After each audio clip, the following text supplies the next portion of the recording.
બહુ ચર્ચિત અને વિવાદિત રહી ચૂકેલી કીર્તિ પટેલની ખંડણીના કેસમાં ધરપકડ થઈ ચૂકી છે, ત્યારે એક બાદ એક ફરિયાદો તેના વિરુદ્ધ લોકો કરી રહ્યા છે. કીર્તિ પટેલ વિરુદ્ધ લેન્ડ ગ્રેબિંગની અરજી કરનાર દંપતીએ પોલીસ કમિશનર અને કલેક્ટર પાસે ન્યાય આપવાની અપીલ કરી છે. એક બાદ એક જે ફરિયાદો નોંધાઈ રહી છે, ત્યારે વધુ એક ફરિયાદ કીર્તિ પટેલ વિરુદ્ધ નોંધાઈ છે. નમસ્કાર, આપની સાથે હું ભગવતી વિશાવડિયા. ટિકટોક અને સોશિયલ મીડિયા સ્ટાર કીર્તિ પટેલની 2 કરોડની ખંડણી માંગવાના કેસમાં ધરપકડ કરવામાં આવી છે, ત્યારે કીર્તિ પટેલના ભોગ બનેલાઓ પણ હવે સામે આવી રહ્યા છે. કીર્તિ પટેલ વિરુદ્ધ લેન્ડ ગ્રેબિંગની અરજી કરનાર દંપતીએ પોલીસ કમિશનર અને કલેક્ટર પાસે ન્યાય અપાવવાની અપીલ કરી છે. ત્યારે દંપતીનો ફ્લેટ છેલ્લા 6 વર્ષથી કીર્તિ પટેલે પચાવી પાડ્યો હોવાનો આક્ષેપ કરવામાં આવી રહ્યો છે. જ્યારે આ બાબતે કીર્તિ પટેલની બહેનના દાવા પ્રમાણે આ ફ્લેટ તેમણે ખરીદ્યો હોવાનું જણાવ્યું છે. જો કે આ મામલે પુણા પોલીસ દ્વારા તપાસ કરવામાં આવી રહી છે અને આગામી સમયમાં કીર્તિ પટેલ વિરુદ્ધ લેન્ડ ગ્રેબિંગનો ગુનો નોંધાઈ શકે તેવી શક્યતાઓ પણ જોવામાં આવી રહી છે.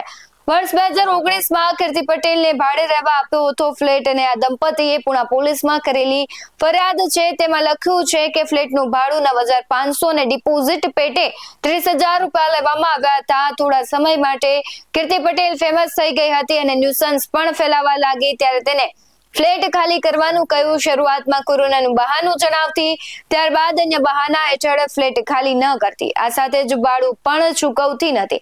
શું કરી રહ્યા છે દંપતી, તેના પર નજર કરીએ. માનનીય સાહેબને જણાવવાનું કે એના આજુબાજુવાળા લોકો પણ પરેશાન છે અને અમે બી અમારું કુટુંબ બી એના ત્રાસથી પરેશાન છીએ. તો એ સાહેબ અમને કોઈ પણ હિસાબે એ ફ્લેટ ખાલી કરાવી આપવા વિનંતી. એ ફ્લેટના કાગળ ટોટલી દસ્તાવેજથી મોડી અને ટોટલી ડોક્યુમેન્ટ મારા નામના જ છે, અને બધા ગવર્મેન્ટ દસ્તાવેજ છે, ડોક્યુમેન્ટ બધા મારા નામના જ છે. માનનીય સાહેબોને સર્વેને મારી વિનંતી છે કે એ બેંકના હપ્તા પણ હું ભરું છું, અને બેંક ટોટલી દસ્તાવેજથી મોડીને ટોટલી કાગળિયા મારા વાઈફના નામના છે. તો અમારા નામના છે, છતાં પણ એ દાદાગીરી કરી અને એ ફ્લેટ પચાવી પાડવા માગે છે. તો ગુજરાતના મુખ્યમંત્રી તથા ગૃહમંત્રી તથા કલેક્ટર સાહેબ અને કમિશનર સાહેબને મારી વિનંતી છે કે અમારો ફ્લેટ ખાલી કરી આપવા અને એમને ન્યાય આપવા માટે વિનંતી. એટલું અમારી અરજી સ્વીકાર કરશો. માનનીય શ્રી સુરત શહેરના કમિશનર સાહેબ, કલેક્ટર સાહેબ, અમે તમને 2 હાથ જોડીને વિનંતી કરીએ છીએ કે અમારો ફ્લેટ જે કીર્તિ પટેલ ટિકટોકવાળી છે એને 6 વર્ષથી કબજો કર્યો છે અને ખાલી પણ નથી કરતી અને ભાડું પણ કથી આપ્યું નથી અને ઉપરથી દાદાગીરી કરે છે. તો અમારો આજે એનો 2 કરોડની ખંડણીમાં એનો પકડીને સુરતમાં લાવ્યા છે અને જેલમાં પૂરી છે. તો હવે આજે અમારો એ પણ ફ્લેટનો જે એ કેસ અમારો તમે સોલ્વ કરવા માટે વિનંતી. અને અમે જ્યારે ફ્લેટ ઉપર મળવા જતા ને ત્યારે દાદાગીરી કરતી અને સનુ તમારો ફ્લેટ ને એમ બધું બોલતી. આ બાબતે 2022માં પણ પુણા પોલીસ સ્ટેશનમાં અરજી કરવામાં આવી હતી. કીર્તિ પટેલ છેલ્લા 6 વર્ષથી તે આ ફ્લેટ પર કબજો જમાવીને બેઠી છે.